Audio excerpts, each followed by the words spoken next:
We have finished reviewing each of the 8 Harry Potter movies, and in those 8 Harry Potter movies, there are 6 Defense Against the Dark Arts teachers. So today, I'm going to stop and rank all 6 Defense Against the Dark Arts teachers. This would just seem like a fun one to do, and so we're going to rank them from the worst to the best.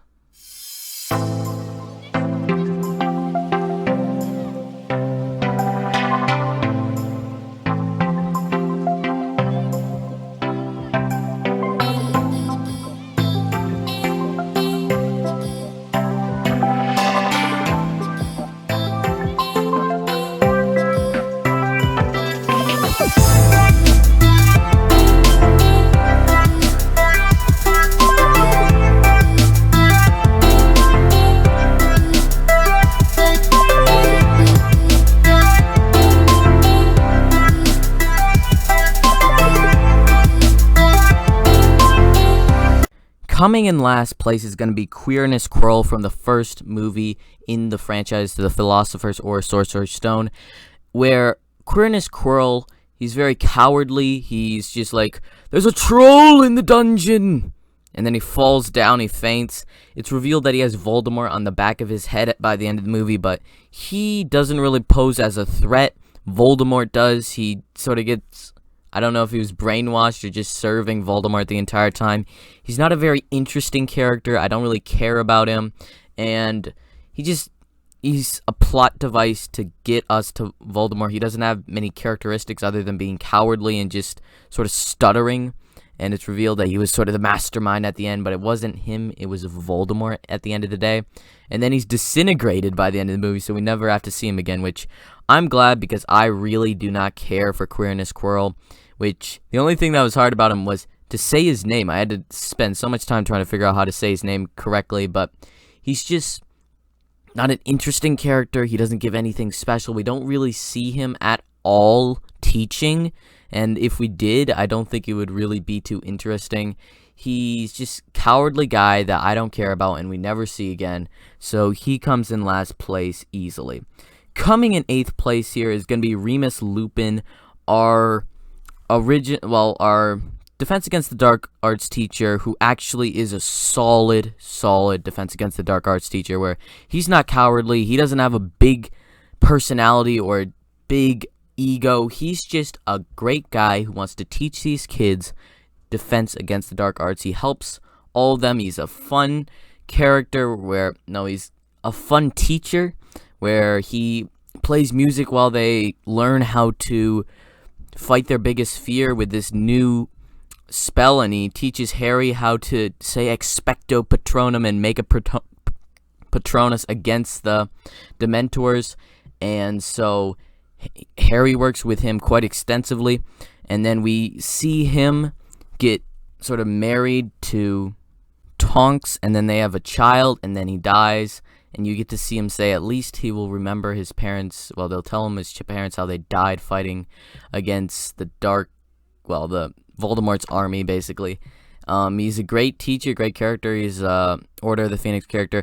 I just feel like he doesn't really have that spice to him that a bunch of these other characters have that I just really enjoy on screen, where you could tell when they are on screen. They take up the room, and it's not always quantity. I'm doing quality over quantity, where some of these characters we get them for one movie, some of them we get them for like Remus here, about 4, maybe even 5 movies, but he doesn't really stand out. He is a werewolf, but it's a cool plot point, but it's not that humongous thing.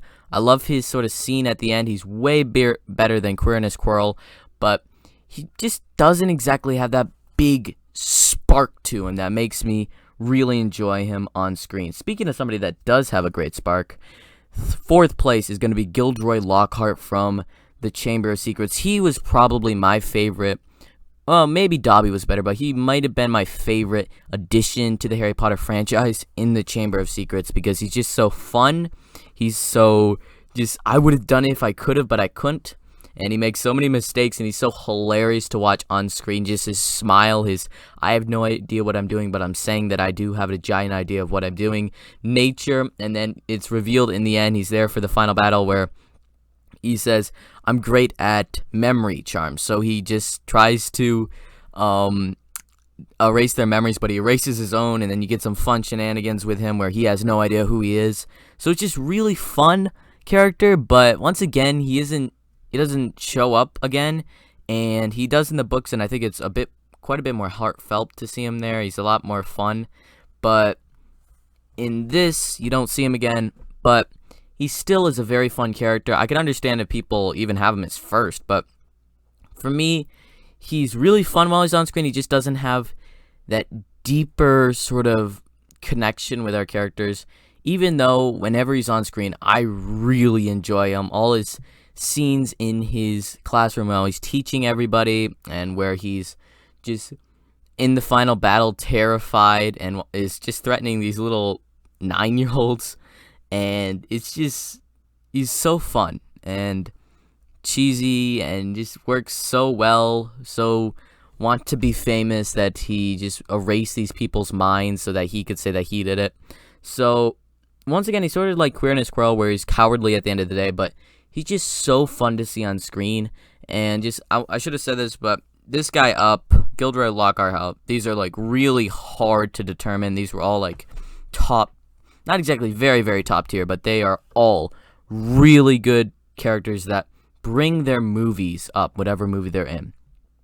And third place here is going to be Mad-Eye Moody from The Goblet of Fire, who it's actually Barty Crouch, and that's just a very hard thing for a whole bunch of people to get past. I do not mind it that it's actually Barty Crouch.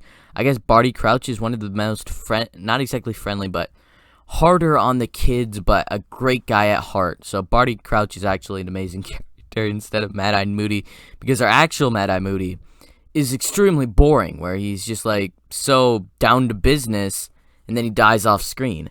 But this Mad-Eye Moody has style. He has just this sick sense to him where if you see him on screen, you're going to notice him. He's imposing, and all his little shenanigans he does very well. He's harder on the kids, where he shows them the 3 curses in his classroom, where it's a very educational, probably the most educational class that we get, because it just helps from then onward with these spells, and they're used constantly, and he just gives you this harder sense, and then he's harder on Neville, and then he sort of takes it easy on him later, and he just is like, hey, let's get some tea, and he sort of is chill guy. He's like, oh, it's okay, I might have gone a bit too hard on you, and he's a nice guy, and then it's revealed that it wasn't him, it was Barty Crouch with a Polyjuice potion, and that's probably one of the worst aspects of Goblet of Fire for me.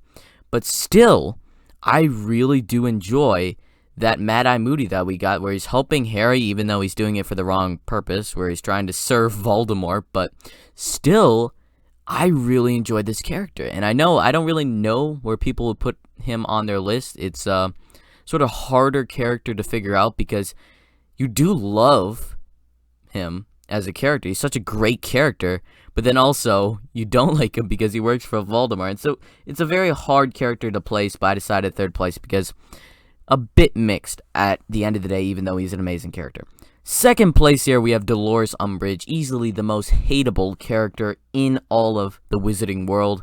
She is so stickly sweet. She's just so and so little the cats on her wall. She's played to perfection, where she's even better than she is in the books, where she's just so mean and mean-spirited while being an actual good, like, guy.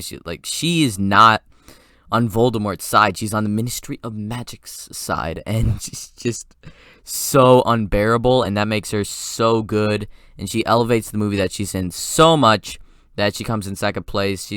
We see her later in the movies, but she's nowhere near as good as she is in the Order of Phoenix. And she's just amazing job of capturing this horrible woman that you absolutely despise. And then when the final line with Harry between her and him in Order of Phoenix, I must tell no lies. It's cool to see her later, but nowhere near as good, as I already said. She's such a great character, where she's this actual threat, not exactly threat, but just problem, but she's more than that. She's just so hard to get by, where like no other teacher has had this giant effect on Hogwarts where she's keeping everybody their ties tight and them from kissing, social distancing, all this crazy stuff, and she just does such an amazing job. And this character is so good, even though you can't say that you really love her, you love to hate her. But easily coming in first place here is going to be Severus Snape from the Half-Blood Prince. But in all the movies that he's in, he's one of the highlights. He is such an amazing character in every single movie that I've seen him in. He's just so good. He's been there since day one with Sorcerer's Stone, and then he keeps going all the way where he has possibly the greatest performance with having him in Deathly Hallows Part 2, where you see his backstory and why he's doing what he did and how he's actually loyal to Dumbledore. He's actually, not just actually, because actually would be fake because he would be working for Voldemort, but such an amazing performance, such an amazing character where every scene he's in, he basically steals the scene with how he talks, his mannerism. He just is such a character on screen. He's one of the best characters in Harry Potter. He's probably my favorite just teacher. I don't know if Dumbledore would count or not. He's probably headmaster. I don't know if that would count as teacher, but he's easily my favorite teacher if you're not including Dumbledore. He's so amazing. I just love, I think it's Alan Rickman's performance. Is it? Let me check. Okay, I checked in. Yeah, it was an amazing performance. Like, I don't know if you could get better than this. He's amazing in every movie that he's in, and he's been after that Dark Arts Defense Against the Dark Arts teacher job for so long, and he finally gets in Half-Blood Prince, and it even has the title, Half-Blood Prince. So, amazing character, amazing performance, easily the best of the Defense Against the Dark Arts teachers. So, I just thought this would be a fun video to do. Leave your comments down below, your ranking of the Defense Against the Dark Arts teachers. I'd love to hear your thoughts on each of these characters and your ranking of them. Everybody's going to have a different ranking, so just let's all have a friendly conversation down in the comments. Thanks for watching. Braden out.